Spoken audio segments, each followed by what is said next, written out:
Gue nggak berani dengerin sendirian, asli gue nggak berani dengerin sendirian. Ketika gue ngedit pun juga, tar dulu deh nunggu siang. Jadi mending kita dengerin bareng-bareng. Yang takut, skip aja.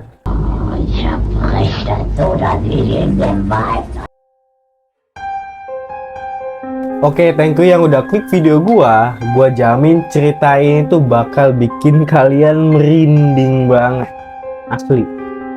Jadi pastikan kalian gak sendirian ya ketika nonton video ini. Atau save dulu video ini kalau kalian lagi sendirian. Ntar tinggal nonton deh.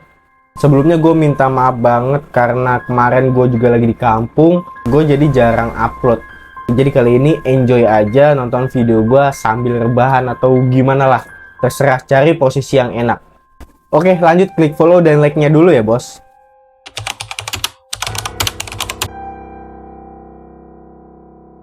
Anneliese Michel. Dia lahir di Bavaria, Jerman Barat, pada tanggal 21 September 1952. Dia dibesarkan dalam keluarga yang sangat fanatik nih sama agama, atau taat lah gitu sama agamanya dia. Nah, sebagai seorang anak, Anneliese ini seperti anak lain pada umumnya, bos. Dia tuh kayak girang, main sama teman-teman sebayanya, pokoknya ya normal aja gitu. Tapi pas Anneliese remaja, hidupnya ini mengalami perubahan yang drastis banget nih. Kejadian yang mengubah segalanya terjadi saat dia tiba-tiba pingsan nih di sekolah. Dia tiba-tiba pingsan gitu lah. Nah, di pingsannya dia sambil kayak ngigo gitu dan kayak mengarah pada dugaan bahwa dia nih mulai kerasukan oleh roh jahat. Jadi kayak seolah-olah dia kayak kesurupan gitulah. Dia teriak-teriak nggak jelas kayak ngamuk-ngamuk gitu. Nah, dia nih sembuh nih, dan pada usia ke-16 tahun, Anneliese mengalami pingsan lagi, bos. Dia tiba-tiba pingsan lagi tuh, seperti kayak pas dia sekolah waktu itu ya. Dia seringkali terbangun di pingsannya dengan keadaan marah-marah yang jelas nih, tanpa alasan. Tubuhnya mengalami kejang-kejang, dan dia nih kehilangan kendali. Gak sadar gitu loh. Orang tuanya ini pasti takut dan khawatir dong sama kondisi Anneliese. Akhirnya dia dibawa ke seorang ahli saraf untuk pemeriksaan lebih lanjut nih. Setelah beberapa pemeriksaan, Anneliese didiagnosis menderita epilepsi. Epilepsi itu kayak kejang-kejang ayan gitulah.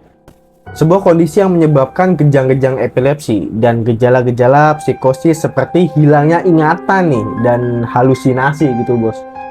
Halu aja. Meskipun Anneliese minum obat-obatan nih untuk mengontrol gejala epilepsinya, kondisinya ini tak kunjung membaik, bos. Jadi gejala-gejalanya ini terus meningkat, termasuk sering melihat wajah-wajah iblis nih di dalam halusinasinya dia. Dan mendengarkan suara-suara aneh yang memicu kepanikan dalam dirinya. Jadi dia panik sendiri gitu loh. Tapi orang-orang nggak ada yang paham sama dia. Keluarganya ini semakin terdesak untuk mencari solusi. Terutama ketika Anneliese mulai menunjukkan tanda-tanda perilaku yang aneh gitu, semakin parah pokoknya. Dia ini sering merobek pakainya sendiri, terus bergerak kayak binatang. Bahkan sampai melakukan hal-hal ekstrim seperti menggigit bangkai burung dan memakan laba-laba. Jadi laba-laba ini kalau lagi lewat nih, atau laba-laba yang dia lihat nih langsung diambil dimakan. Upaya keluarganya nih buat mencari bantuan medis tradisional nih kayak sia-sia. Dan pada akhirnya mereka mencari bantuan dari lingkungan agama. Dan ketika dia nyari bantuan nih, banyak pendeta yang menolak. Mungkin tahu kalau anak ini dirasuki iblis yang nggak main-main. Udah level tinggi lah. Akhirnya nih, ada seorang pendeta yang bernama Ernest Alp bersedia melakukan ruqyah pada si anak itu. Ini proses ruqyah ini dimulai dan selama 10 bulan nih. Jadi dia 10 bulan ini diruqyah terus ya.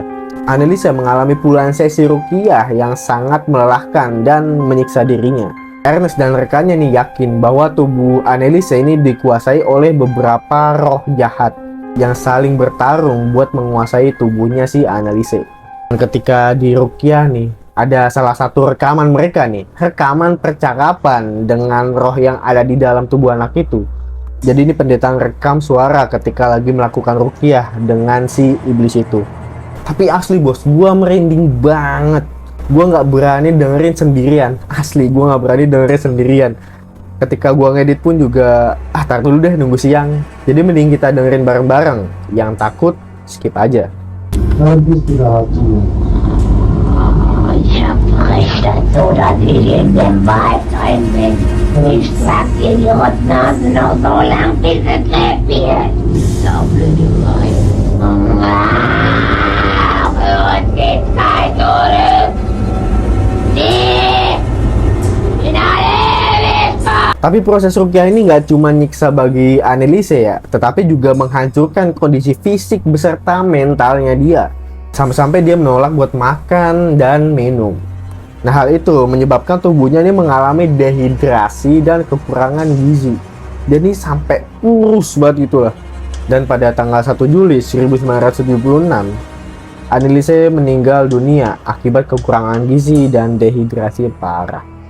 Dia meninggal setelah mengalami periode penyiksaan dan penderitaan yang gak kebayang selama proses rukyah. Kisah Anneliese Michel mengguncang publik Jerman nih bos. Keluarga beserta dengan para pendeta yang melakukan rukyah itu diadili atas tuduhan pembunuhan. Meskipun nih mereka membawa rekaman rukyah, itu adalah bukti ya ketika dia rukyah itu diserahkan ke pengadilan sebagai bukti. Tapi mereka tetap dihukum karena alasan kelalaian. Oke, jadi thank you yang udah nonton sampai akhir. Support gua, klik follow akun gua, klik like jika kalian suka video gua.